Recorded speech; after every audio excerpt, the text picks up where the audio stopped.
Republican perspective, former governor of Massachusetts, Mitt Romney, also former presidential candidate. Let me just start right out there, Governor, with the public option. Is that a red line for Republicans? If there's a public option in this plan, should Republicans reject it?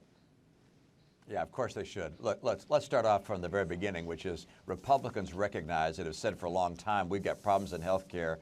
We need health care reform. And, you know, we took that on in Massachusetts. We decided we wanted to get everybody insured. We've done that. I understand that the president considers his plan in some respects following the model of Massachusetts. Let's learn from our experience. And that is we got everybody in our state insured. Some 98% now are covered by insurance. And we did not have to put in place a government plan. We have competition in the health insurance market. There are hundreds of health insurance companies that all compete with each other. We don't need to have the government get in and create a health insurance company in order to have competition. We've already got it. And let's be clear here, George. This is not about getting competition in health insurance, which is already there. This is instead a Trojan horse. Barack Obama, when he ran for office, said he's in favor of a single-payer system. He said it for years. This is a way of getting government into the insurance business so they can take over health care. It's the wrong way to go, and every single Republican and every thinking Democrat who knows something about the private sector would realize the wrong thing for America is to get government into the health care business. Except, Governor, you did bring up the Massachusetts plan, and you're exactly right. And most studies have shown that Massachusetts has done a very good job of expanding coverage with this plan, but has not done as good a job of controlling costs, and some say that's because of the absence of a public plan. Alan Sager, professor of health policy at Boston University, has said that health spending per person in Massachusetts has increased faster than the national average in 7 of the last 8 years. Massachusetts is an expensive state to do a lot of things, but the key thing I can tell you is this. What's happened to the health insurance premium for people buying insurance in Massachusetts? It's been cut in half.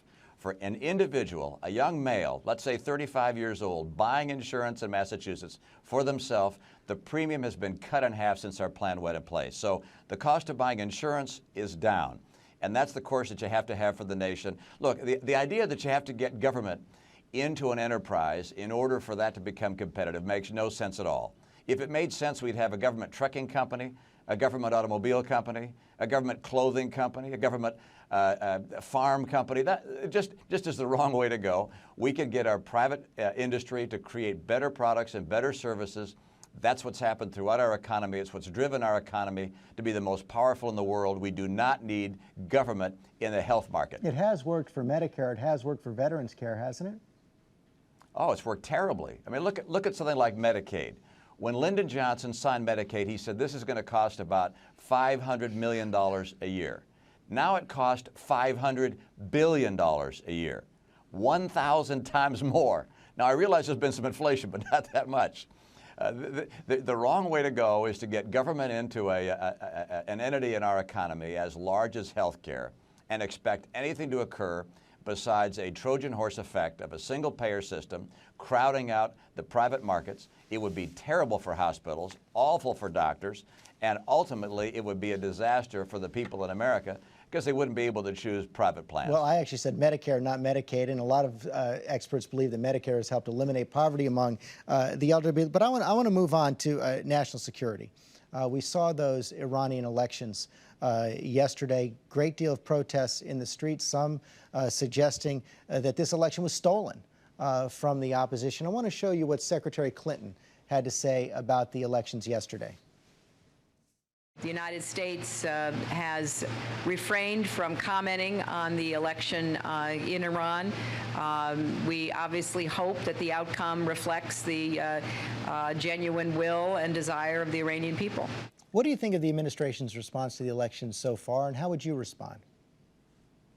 Well, first of all, the comments by the president last week that there was a robust debate going on in Iran was obviously entirely wrong-headed. What has occurred is that the election is a fraud. The results are inaccurate, and you're seeing a brutal repression of the people as they protest. The president ought to come out and state exactly those words, indicate that this has been a terribly managed decision by the autocratic regime in Iran. It's very clear that the president's policies of going around the world and apologizing for America aren't working. North Korea is not just saber rattling; they've taken the saber out of the sheath. Iran is moving headlong towards nuclearization. Russia's on the same course they were on, and all of the apologies that he provided to the Europeans have not led any of the European nations to provide additional support for us in Afghanistan.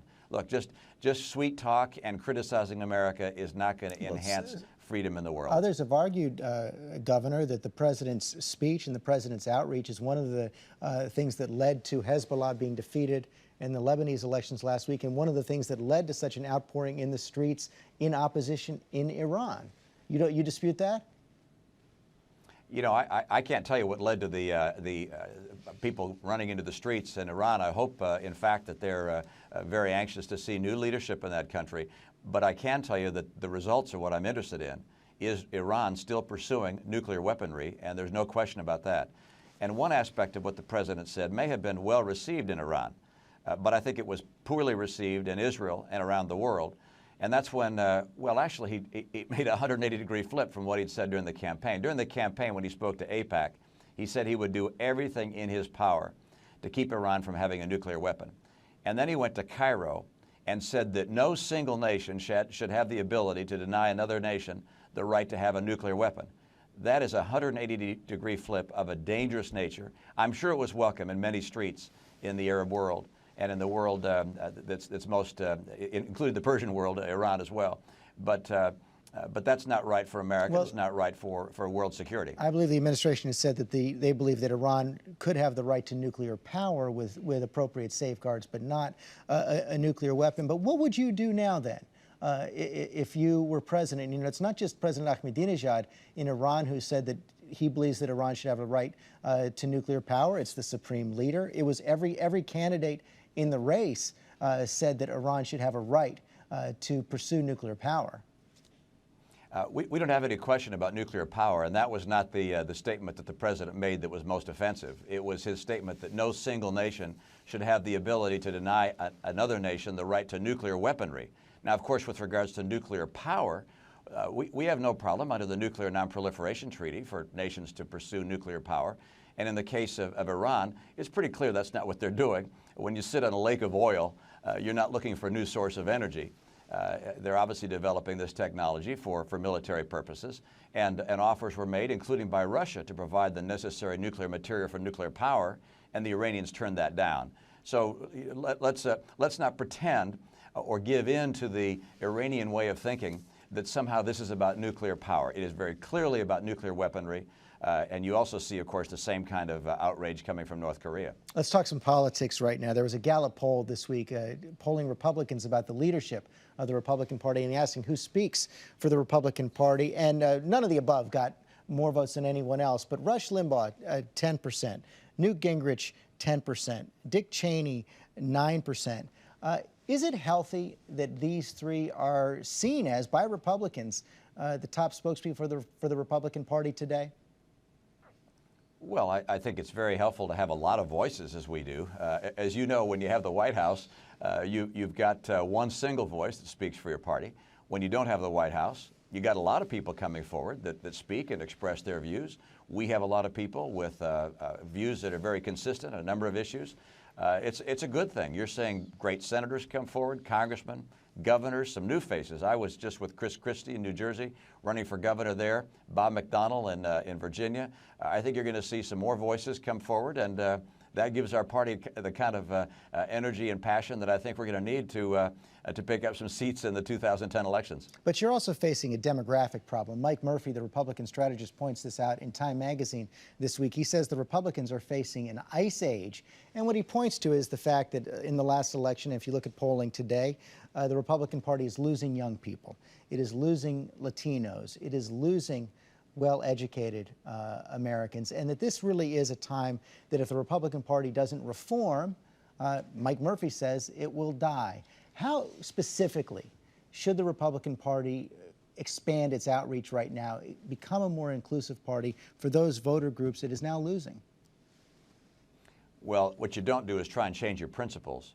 But what you do is make sure that you're communicating your principles in an effective way to the audiences of America that are listening. Hispanic Americans ought to be voting Republican. We're the party of opportunity. We're the party of keeping taxes down. We're the party that wants people to have choice in their schools and choice in their health care. But as you know, Governor, over the last couple of years, let me just interrupt right there on Hispanic Americans. A lot of Hispanics saw the Republican Party as the party trying to keep Hispanics out of the country. Whether it was fair or not, that was the impression. How do you counter that? Yeah, you got to make sure that you fight very hard to get your message through. And you're right, George. In many cases, the people on the opposition said that Republicans were anti-immigrant, which nothing could be further from the truth. Republicans celebrate immigrants coming legally into this country, even becoming citizens. I was at a big rally in Iowa. Someone stood up there and said, I just got sworn in as a U.S. citizen. The crowd stood up and cheered. We're a party that loves legal immigration. But like most Americans, we're not wild about illegal immigration. We want to cut back on illegal immigration so we can keep legal immigration thriving and robust. So those are messages we have to make sure that we communicate effectively and recognize our opposition will try and muddy the waters and make us look like we're something we're not, but we need to do a better job. And that's one of the advantages of having so many voices out there right now. We can find people who can get that message across. And how about you personally? Looking back at your own campaign, and it certainly seems like you're keeping the option open to run again. Looking back at your last campaign, one of your top New Hampshire supporters, Tom Rath, suggested to National Journal that your problem was you lost what was your strongest selling point, the ability to be the economy's Mr. Fix-It. Do you agree with that analysis, and do you think it's something you have to fix if you're going to run again? Well, you know, there are a lot of times that I can sit back and look back to my last campaign and say, what could I have done better? And I'm sure Tom Rath makes a good point there. I wouldn't argue with him. There are a number of things I probably would have done differently if I had a chance to do it again, but that's not the way life works. You look forward. Okay. And I'm spending my time looking forward. I think it's critical at a time like this that we bring more balance to Washington. With an issue like health care on the docket, for instance, in Massachusetts, when we dealt with that issue, we spent 2 years, Republicans and Democrats coming together. We got, in the vote of the legislature, it was 198 to 2 to pass our plan. Senator Kennedy and I were there at the celebration of our plan. We did something on a deliberate, comprehensive basis that involved both parties. We're not doing that in Washington. Republicans have been pushed aside. We need to see if we can't bring more balance to Washington, and I'm going to fight to do that in the coming year or two. Okay, Governor Romney, thanks a lot. We look forward to having you back.